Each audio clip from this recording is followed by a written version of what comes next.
What happens when a woman sues a department store because she tripped over her own toddler? Or when a burglar gets stuck in a garage for 8 days and wins money from the homeowner? Or when a man sues his doctor for saving his life? You get complete legal madness. But here's what nobody tells you. From that madness, actual laws are born. Rules that judges, lawyers, and lawmakers had to create because someone, somewhere, did something so incredibly stupid that the legal system had to respond. The courtroom is supposed to be the ultimate arena of logic and reason. But every now and then, a lawsuit so magnificently absurd explodes through the doors that society is forced to write a brand new rule just to prevent it from ever happening again. These aren't jokes or internet myths. These are documented court cases with real judges, real lawyers, and very real consequences. Today, we're diving into 29 of the most insane court cases that accidentally created the strangest laws you never knew existed. Some will make you laugh, some will make you angry, and some will make you question everything you thought you knew about a theme park for making a roller coaster too thrilling. In 2004, a woman from Ohio visited Cedar Point Amusement Park and rode their famous Millennium Force roller coaster. After the ride, she claimed the intense experience had caused her severe emotional trauma and permanent psychological damage. She sued the park for $10 million, arguing they had failed to warn her that the roller coaster would be, and I quote, extremely scary and fast. The court dismissed her case with barely concealed amusement. The judge pointed out that roller coasters are specifically designed to be thrilling, scary, and fast. That's literally their entire purpose. Warning someone that a roller coaster might be exciting is like warning someone that water might be wet. This ruling established an important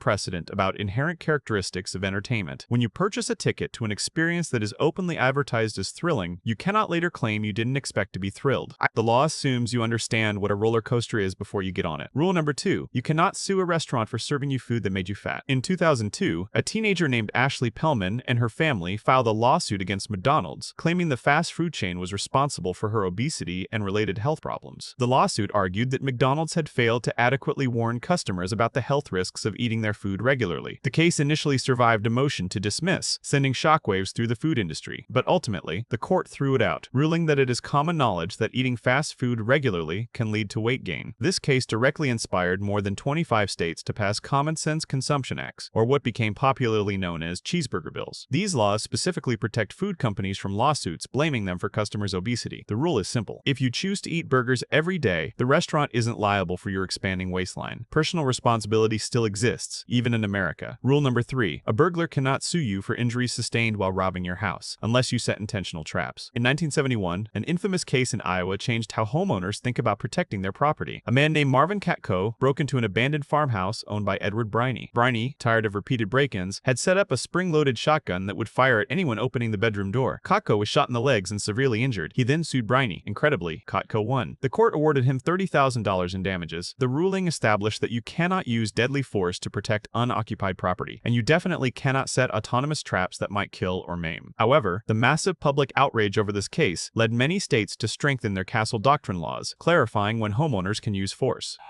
The burglar won the battle, but the case ultimately led to laws that give homeowners more protection when they're actually present during a break-in. Rule number 4, you cannot sue your school because your grades were too low. In 1991, a college student in New York sued her university for $25,000 because she received a C+ in a class instead of the A she believed she deserved. She claimed the lower grade was causing her emotional distress and damaging her future career prospects. She demanded the grade be changed and compensation for her suffering. The court dismissed her case entirely, establishing an important principle called academic deference. Under this doctrine, courts will almost never interfere with academic judgments made by educational institutions. Grades, evaluations, and academic standards are left to the expertise of educators, not judges. This ruling has protected schools for decades from students who believe they deserve better grades. You can appeal through your school's internal process, but the courtroom is not a grade review board. Rule number 5, you cannot sue someone for breaking up with you. In 2008, a woman in Michigan sued her ex-boyfriend for $2-3 million for breach of promise. She claimed he had verbally promised to marry her, and his decision to end the relationship had caused her severe emotional and financial harm. She had, after all, turned down other potential suitors based on his promise. The case was thrown out. Most American states had already abolished breach of promise to marry lawsuits decades earlier, recognizing that hearts get broken and courts cannot force people to follow through on romantic commitments. The law acknowledges that changing your mind about marriage, while painful for the other party, is not a criminal act. You cannot sue someone into loving you, and you cannot collect damages because they stop. Rule number 6,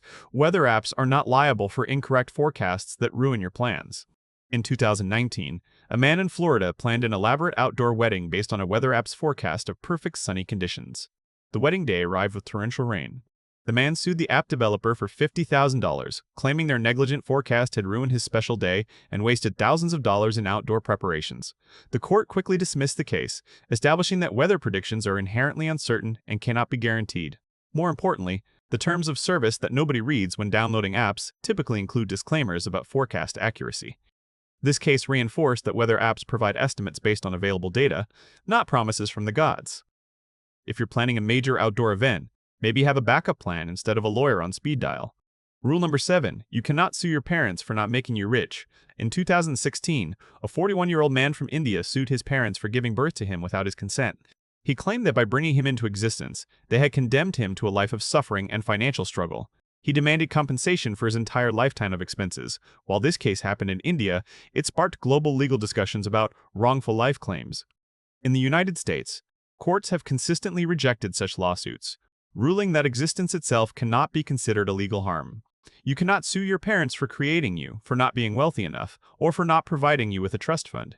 Being born into a middle-class family is not a bar for letting you get drunk. In 1984, a man in New Jersey got extremely intoxicated at a bar, then drove home and crashed his car, injuring himself severely. He sued the bar for overserving him, claiming they should have cut him off before he reached dangerous levels of intoxication. The court ruled against him, establishing the principle of personal responsibility for intoxication. While bars can be liable if they serve alcohol to visibly intoxicated customers who then harm others, the drunk person themselves cannot sue for their own voluntary intoxication. You chose to drink. You chose to keep drinking. You chose to drive. The bar didn't force any of those decisions. This ruling drew a clear line. Bars have a duty to protect innocent third parties from drunk customers, but not to protect drunk customers from themselves. Rule number 9. You cannot sue a psychic for predictions that don't come true. In 1996, a woman in California paid a psychic $20,000 over several years for readings and predictions. When the promised events failed to materialize, including a prediction that she would marry a wealthy man within 6 months, she sued for fraud. The court had to grapple with a fascinating question. Can fortune-telling be fraud if both parties know it's not scientifically verifiable? The ruling established that psychic services are considered entertainment under the law. Clients are paying for the experience, not guaranteed results. As long as psychics don't make specific, falsifiable promises about tangible outcomes like lottery numbers, they're protected under the same rules that protect other entertainers. Your palm reading is legally equivalent to a magic show. Enjoy it, but don't bet your life on it. Rule number 10. A company cannot patent common words for common uses. In 2012, Apple tried to trademark the word App Store. Microsoft challenged the application, arguing that App Store was a generic term that described any store selling applications. Apple argued they had popularized the term and deserved exclusive rights to it. The case dragged on for years before Apple eventually withdrew their trademark application. The legal battle reinforced the doctrine against genericide in reverse, the idea that common descriptive terms cannot be monopolized by one company. This is why you can call your software shop an App Store without Apple's lawyers showing up. The law protects language itself from being owned by corporations who want to turn everyday words into exclusive property. Rule number 11. You cannot sue a movie theater because the film was boring. In 2011, a man in Michigan walked out of the film Drive expecting a Fast and Furious style action movie and instead got a slow, artistic thriller. He demanded his money back from the theater. When they refused, he sued for $10, the cost of his ticket and a small Pepsi. The case was dismissed as frivolous, but it established an interesting precedent about entertainment transactions. When you buy a movie ticket, you're purchasing access to the screening, not a guarantee of enjoyment. The theater fulfilled their obligation by showing the advertised film. Your subjective disappointment in the content is not their legal problem. Art is subjective. Box office transactions are not satisfaction guarantees. Rule number 12. You cannot sue someone for being more successful than you. In 2006, a struggling musician in New York filed a lawsuit against a former bandmate who had gone on to achieve moderate fame and financial success. The plaintiff claimed he had contributed equally to the band's early sound and deserved a share of his former partner's subsequent earnings, even though he had voluntarily left the group years earlier. The court dismissed the case, establishing that leaving a partnership voluntarily terminates your claim to future profits. Watching your ex-colleague succeed while you struggle may be painful, but it's not a legal injury. Success is not a pie. Someone else getting more doesn't mean they took something from you. The law does not compensate for jealousy or regret. Rule number 13. Airlines are not responsible for emotional distress caused by crying babies. In 2017, a business traveler filed a lawsuit against Delta Airlines after being seated next to a crying infant for a 5-hour flight. He claimed the airline had failed to provide a peaceful travel environment and that the incessant crying had caused him severe emotional distress and prevented him from sleeping. The court threw out the case almost immediately. The ruling noted that crying is a natural behavior for infants, that parents have every right to travel with their children, and that airlines cannot predict or control baby behavior. Noise-canceling headphones exist for a reason. This case reinforced that minor inconveniences of public life, even annoying ones, are not grounds for litigation. Babies cry. Adults cope. Rule number 14. Employers are not obligated to promote you just because you've been there the longest. In 1999, a 25-year veteran employee sued his company after being passed over for promotion in favor of a younger, newer employee. He argued that his decades of service entitled him to advancement and that the company had breached an implied contract of career progression. The court ruled against him, establishing that seniority alone does not guarantee promotion. Employers have the right to evaluate employees on skills, performance, and potential, not just time served. You can be loyal to a company for 30 years and still be passed over for someone who's been there for 3. It might feel unfair, but it's not illegal. The law protects against discrimination, not disappointment. Rule number 15. You cannot sue a gym for failing to make you fit. In 2015, a man who had paid for a 1-year gym membership sued the fitness center because he hadn't lost any weight. He claimed the gym's advertising had promised he would get in shape, and since he was still overweight after 12 months, they had failed to deliver. The court dismissed the case after learning the man had visited the gym exactly 4 times during his entire membership year. The judge noted that gym memberships provide access to equipment and facilities. They do not provide motivation, discipline, or automatic physical transformation. This ruling cemented the common-sense principle that service providers are responsible for making services available, not for forcing you to use them effectively. Rule number 16. You cannot sue a casino for letting you win too much, then going bankrupt from gambling addiction. In 2014, a woman who had won $40,000 at a Las Vegas casino in a single night sued the same casino 3 years later. By that point, she had lost over $2,000 in subsequent visits.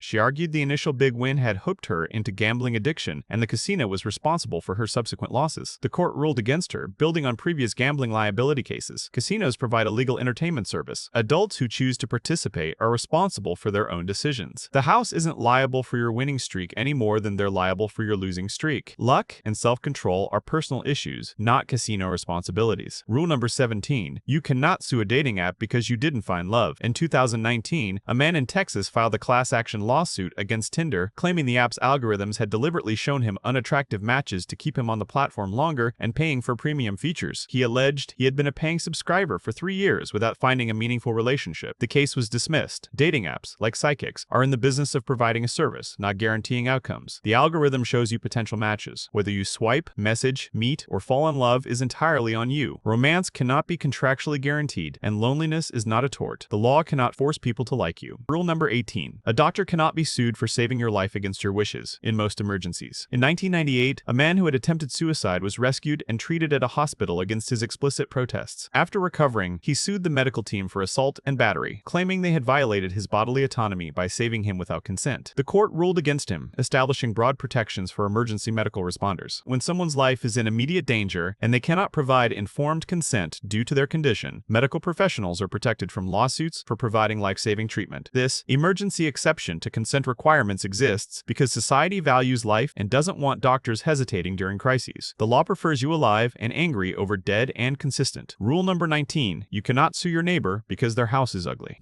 In 2003, a homeowner in Arizona sued his neighbor for aesthetic pollution, claiming the neighbor's choice of paint color, landscaping, and lawn decorations were so hideous they were lowering his property value. He demanded $50,000 in damages and a court order forcing the neighbor to redecorate. The case was thrown out. Unless you live in a community with a homeowners association that has specific aesthetic covenants, your neighbor's taste, or lack thereof, is not your legal business. Ugly lawn flamingos, questionable paint choices, and garden gnomes are protected forms of expression. The First Amendment, it turns out, also covers tacky landscaping. Rule number 20. Companies must be clear about free trial cancellation requirements. This rule emerged not from one case, but from thousands of complaints and several class action lawsuits against subscription services in the 2010s. Companies would offer free trials that automatically converted to paid subscriptions, with cancellation processes so deliberately complex that customers felt trapped. Multiple courts ruled against these practices, and the FTC stepped in with regulations. The result was the Restore Online Shoppers Confidence Act and various state laws requiring companies to clearly disclose automatic renewal terms, provide easy cancellation mechanisms, and send reminder notifications before charging. Every cancel anytime button you now see on a website exists because companies previously tried to make cancellation nearly impossible. Rule number 21. You cannot sue a city for a pothole you could have avoided. In 2005, a driver in New York City sued the city for $1 $1 million after hitting a pothole and damaging his car. The problem? The pothole was marked with an orange cone. There were warning signs, and traffic was moving around it. The driver had been on his phone and drove straight into it. The court dismissed the case under the doctrine of comparative negligence. If you contribute to your own injury through carelessness, your ability to recover damages is reduced or eliminated. Cities have a duty to maintain roads and warn about hazards. They don't have a duty to make roads idiot-proof for distracted drivers. If the city warned you and you ignored it, that's on you. Rule number 22, you cannot copyright a recipe. In 2006, a chef sued a competitor for stealing his signature dish, a specific preparation of braised short ribs with a particular combination of spices and techniques. He claimed the recipe was his intellectual property, and the competitor's nearly identical dish was theft. The court ruled that recipes, as lists of ingredients and basic instructions, are not copyrightable. They're considered functional procedures, like mathematical formulas or scientific methods. You can copyright the specific creative expression in a cookbook, like the stories, photos, and descriptive text around a recipe. But the recipe itself, the actual list of ingredients and steps, belongs to everyone. This is why every cooking blog can share their version of chocolate chip cookies without legal consequences. Rule number 23, sports leagues can require athletes to stand for national anthems, and athletes can refuse, and sponsors can respond. This complicated legal landscape emerged from various cases in the late 2010s. When NFL players began kneeling during the national anthem to protest police brutality, it triggered lawsuits, countersuits, and policy debates. Courts ultimately established a multi-layered rule. Private employers, like sports leagues, can create workplace conduct policies. Employees can refuse to comply and accept consequences. Sponsors and consumers can respond by supporting or boycotting. The government cannot punish anyone for their protest or their response to protest. The First Amendment protects you from government censorship. It doesn't protect you from losing your job or your endorsement deals. Freedom of speech means freedom from prosecution, not freedom from consequences. Rule number 24, you cannot patent a yoga pose. In 2012, Bikram Choudhury, creator of the famous Bikram yoga sequence, sued a rival studio for copyright infringement. He claimed his specific sequence of 26 yoga poses in a heated room was his intellectual property, and anyone teaching it without licensing was stealing. The court ruled against him, finding that yoga poses are functional physical movements that cannot be copyrighted or patented. Like recipes, they exist in the public domain. But the poses themselves, developed over thousands of years of human practice, belong to everyone. No one can own downward dog. Rule number 25, airlines are not responsible for overhead bin injuries if you open the bin yourself. In 2018, a passenger sued an airline after a heavy bag fell from an overhead bin and injured her shoulder. However, investigation revealed she had opened the bin herself to access her own luggage, causing another passenger's bag to fall. The court ruled the airline was not liable. When you open an overhead bin, you assume responsibility for what might fall out. Airlines are required to ensure bins are properly secured before flight. They're not responsible for what happens when passengers start opening and rearranging things mid-flight. The law expects adults to understand basic physics. Things that are up might come down. Rule number 26, teachers cannot be sued for giving homework over vacation. In 2017, a group of parents in California filed a lawsuit against their school district, claiming that requiring homework over summer vacation was causing their children undue stress and interfering with family vacation time. They demanded homework-free summers be mandated. The court dismissed the case, ruling that curriculum decisions fall under the educational discretion of schools, not the jurisdiction of courts. Parents may advocate for policy changes through school boards and PETAs, but judges will not micromanage class assignments. The law trusts educators to make educational decisions, even unpopular ones. Your kid's summer reading list is not a constitutional violation. Rule number 27, you cannot sue a hospital for the emotional trauma of seeing your own surgery. In 2011, a patient in Texas had a procedure done under local anesthesia where he remained conscious throughout. He later sued the hospital, claiming that watching the doctors perform surgery on his own body had caused him severe psychological trauma and PTSD. The court dismissed the case. When you consent to a procedure with local anesthesia, you're consenting to being conscious during the surgery. The hospital fully informed him of what local anesthesia meant. His squeamishness about seeing his own insides was not their legal responsibility. Informed consent means being informed. If you consent, you can't later claim you didn't understand what you agreed to. Rule number 28. Social media platforms can ban you for violating their terms of service, even if you believe your speech is protected. This principle was cemented through numerous cases in the early 2020s, most famously involving high-profile political figures banned from Twitter and Facebook. Courts consistently ruled that the First Amendment protects you from government censorship, not from private company policies. Social media companies are private businesses that create their own community guidelines. Agreeing to use their platform means agreeing to their rules. rules. If you violate those rules, they can remove you. This isn't censorship in the legal sense because these companies are not the government. You have the right to speak. You don't have the right to someone else's megaphone. 28 rules down, 1 to go. But before we reach our final and most important case, let's pause for the final verdict. The award for the dumbest case that created the most useful law goes to the parents who sued because their kid got homework over summer vacation. Why? Because while the case was dismissed, it sparked a genuine nationwide conversation about student stress, work-life balance for children, and the purpose of summer break. Several school districts voluntarily changed their homework policies as a result, not because courts forced them, but because the absurd lawsuit drew attention to a real issue. Sometimes the dumbest lawsuits accidentally start the smartest conversations. Do you agree? Drop your pick for the most ridiculous case in the comments below. Rule number 29, the most important absurd law of them all. You cannot be forced to unlock your phone with your face or fingerprint during a police search, but you can be compelled to provide a password in some jurisdictions. This confusing rule emerged from cases in the late 2010s where courts had to determine whether biometric data like fingerprints and facial recognition are testimony protected by the Fifth Amendment right against self-incrimination. Different courts have ruled differently, creating a patchwork of laws. Some courts ruled that your fingerprint is physical evidence, like a DNA sample, and can be compelled. Others ruled that forcing you to unlock your phone, by any method, is forcing you to be a witness against yourself. The result is a legal mess that varies by state and is still being resolved. But here's the important part. This entire confusing area of law exists because smartphone technology moved faster than the law could adapt. Every time you use Face-ID or Touch-ID, you're interacting with a legal gray zone that was born from early cases where police forced suspects to press their fingers to phones. The law is still catching up to technology, one absurd case at a time. From suing theme parks for being too thrilling to demanding compensation from dating apps that didn't deliver true love, we've journeyed through 29 of the most ridiculous court cases that somehow, impossibly, created real legal rules that affect your life today. These cases remind us that the law isn't some perfect, logical machine. It's a living, evolving system that responds to human behavior at its best and worst. Every warning label on every product, every terms of service agreement, every disclaimer you scroll past exists because someone, somewhere, tried something so stupid or so clever that the legal system had to respond. The next time you see a warning on a coffee cup that says "caution, hot," or a gym contract that says "results not guaranteed," or a dating app that says "connection not promised," remember? Those words exist because of cases like the ones we explored today. What's the most absurd law or warning label you've encountered in your own life? What ridiculous lawsuit do you think we missed? Share your stories in the comments below because the world of legal absurdity is endless and we've barely scratched the surface. If you made it this far, you're clearly someone who appreciates the strange side of justice. Subscribe and hit that notification bell so you don't miss our next deep dive into the bizarre corners of law, history, and human nature. Until next time, stay curious, stay skeptical, and maybe read the terms of service before you click agree.